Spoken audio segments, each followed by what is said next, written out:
Chapter 17. The Ramadan.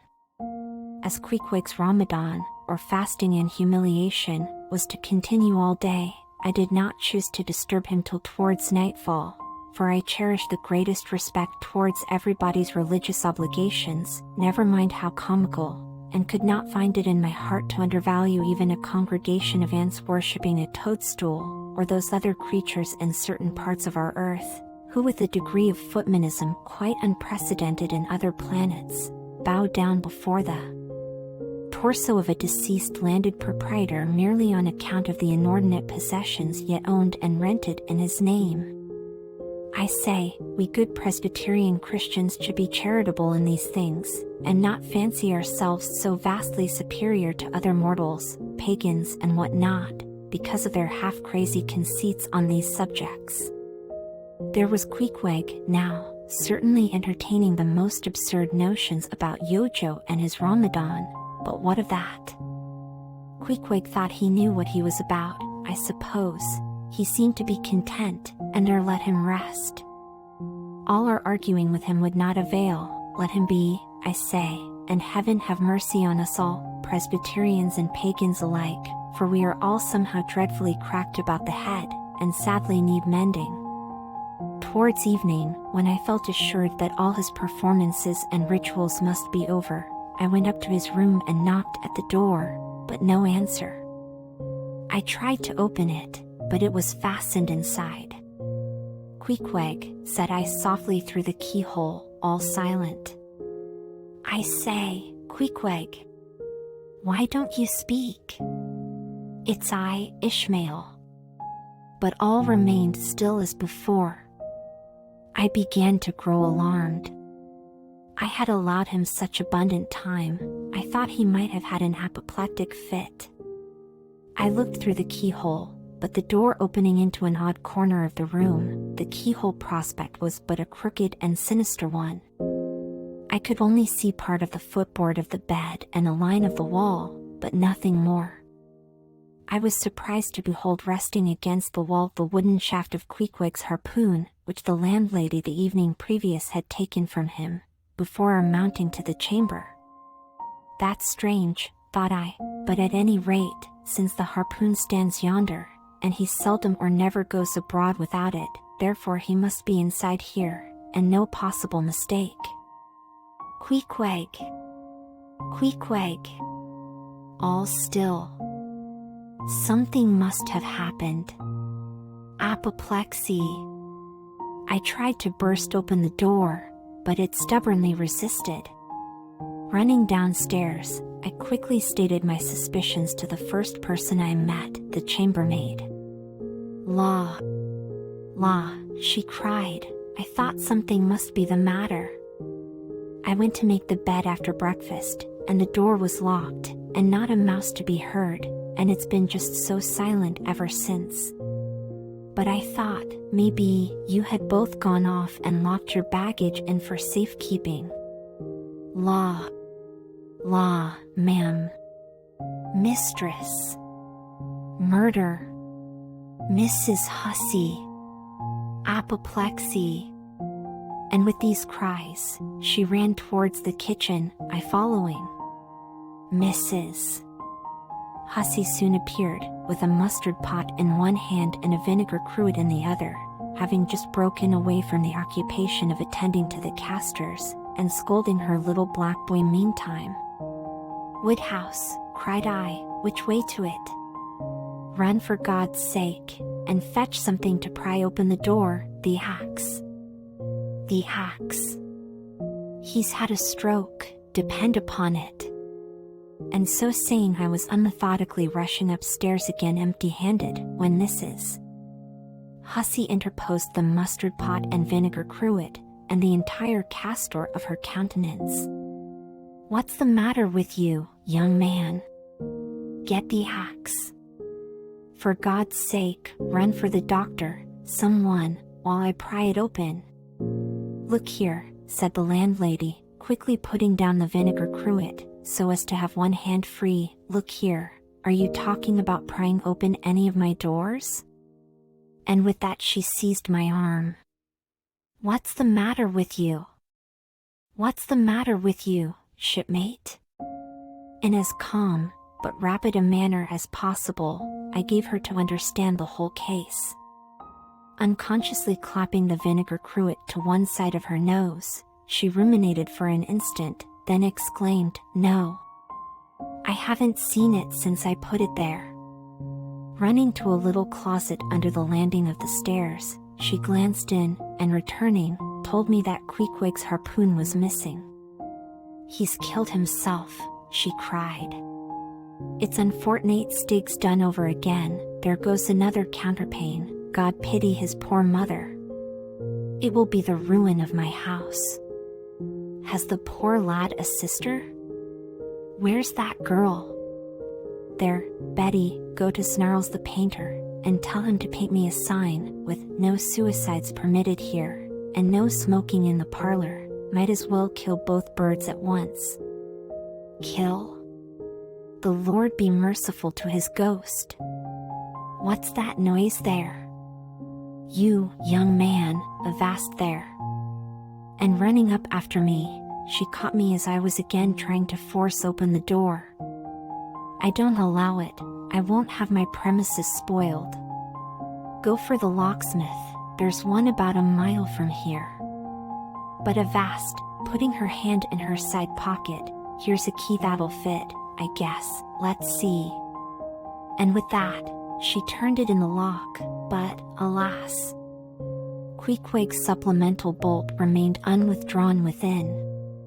"Have to burst it open," said I, and was running down the entry a little, for a good start, when the landlady caught at me, again vowing I should not break down her premises, but I tore from her, and with a sudden bodily rush dashed myself full against the mark. With a prodigious noise the door flew open, and the knob slamming against the wall, sent the plaster to the ceiling, and there, good heavens! There sat Queequeg, altogether cool and self-collected, right in the middle of the room, squatting on his hams, and holding Yojo on top of his head. He looked neither one way nor the other way, but sat like a carved image with scarce a sign of active life. "Queequeg," said I, going up to him, "Queequeg, what's the matter with you?" "He hain't been a-sittin' so all day, has he?" said the landlady. But all we said, not a word could we drag out of him. I almost felt like pushing him over, so as to change his position, for it was almost intolerable. It seemed so painfully and unnaturally constrained, especially, as in all probability he had been sitting so for upwards of 8 or 10 hours, going too without his regular meals. "Mrs. Hussy," said I, "he's _alive_ at all events, so leave us, if you please, and I will see to this strange affair myself." Closing the door upon the landlady, I endeavored to prevail upon Queequeg to take a chair, but in vain. There he sat, and all he could do, for all my polite arts and blandishments, he would not move a peg, nor say a single word, nor even look at me, nor notice my presence in the slightest way. I wonder, thought I, if this can possibly be a part of his Ramadan. Do they fast on their hams that way in his native island? It must be so. Yes, it's part of his creed, I suppose. Well, then, let him rest. He'll get up sooner or later, no doubt. It can't last forever, thank God, and his Ramadan only comes once a year, and I don't believe it's very punctual then. I went down to supper. After sitting a long time listening to the long stories of some sailors who had just come from a plum-pudding voyage, as they called it, that is, a short whaling voyage in a schooner or brig, confined to the north of the line, in the Atlantic Ocean only, after listening to these plum-puddingers till nearly 11 o'clock, I went upstairs to go to bed, feeling quite sure by this time Queequeg must certainly have brought his Ramadan to a termination. But no, there he was just where I had left him. He had not stirred an inch. I began to grow vexed with him. It seemed so downright senseless and insane to be sitting there all day and half the night on his hams in a cold room, holding a piece of wood on his head. For heaven's sake, Queequeg, get up and shake yourself. Get up and have some supper. "You'll starve, you'll kill yourself, Queequeg." But not a word did he reply. Despairing of him, therefore, I determined to go to bed and to sleep, and no doubt, before a great while, he would follow me. But previous to turning in, I took my heavy bearskin jacket and threw it over him, as it promised to be a very cold night, and he had nothing but his ordinary round jacket on. For some time, do all I would, I could not get into the faintest doze. I had blown out the candle, and the mere thought of Queequeg, not 4 feet off, sitting there in that uneasy position, stark alone in the cold and dark, this made me really wretched. Think of it, sleeping all night in the same room with a wide-awake pagan on his hams in this dreary, unaccountable Ramadan. But somehow I dropped off at last, and knew nothing more till break of day, when, looking over the bedside, there squatted Queequeg, as if he had been screwed down to the floor. But as soon as the first glimpse of sun entered the window, up he got, with stiff and grating joints, but with a cheerful look, limped towards me where I lay, pressed his forehead again against mine, and said his Ramadan was over. Now, as I before hinted, I have no objection to any person's religion, be it what it may, so long as that person does not kill or insult any other person, because that other person don't believe it also. But when a man's religion becomes really frantic, when it is a positive torment to him, and, in fine, makes this earth of ours an uncomfortable inn to lodge in, then I think it high time to take that individual aside and argue the point with him. And just so I now did with Queequeg. "Queequeg," said I, "get into bed now, and lie and listen to me." I then went on, beginning with the rise and progress of the primitive religions, and coming down to the various religions of the present time, during which time I labored to show Queequeg that all these Lents, Ramadans, and prolonged ham-squattings in cold, cheerless rooms were stark nonsense, bad for the health, useless for the soul, opposed, in short, to the obvious laws of hygiene and common sense. I told him, too, that he being in other things such an extremely sensible and sagacious savage, it pained me, very badly pained me, to see him now so deplorably foolish about this ridiculous Ramadan of his. Besides, argued I, fasting makes the body cave in, hence the spirit caves in, and all thoughts born of a fast must necessarily be half-starved. This is the reason why most dyspeptic religionists cherish such melancholy notions about their hereafters. In one word, Queequeg, said I, rather digressively, hell is an idea first born on an undigested apple dumpling, and since then perpetuated through the hereditary dyspepsias nurtured by Ramadans. I then asked Queequeg whether he himself was ever troubled with dyspepsia, expressing the idea very plainly, so that he could take it in. He said no, only upon one memorable occasion. It was after a great feast given by his father the king, on the gaining of a great battle wherein 50 of the enemy had been killed by about 2 o'clock in the afternoon, and all cooked and eaten that very evening.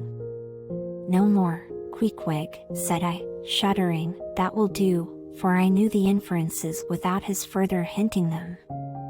I had seen a sailor who had visited that very island, and he told me that it was the custom, when a great battle had been gained there, to barbecue all the slain in the yard or garden of the victor, and then, one by one, they were placed in great wooden trenchers, and garnished round like a pillow, with breadfruit and coconuts, and with some parsley in their mouths, were sent round with the victor's compliments to all his friends, just as though these presents were so many Christmas turkeys. After all, I do not think that my remarks about religion made much impression upon Queequeg.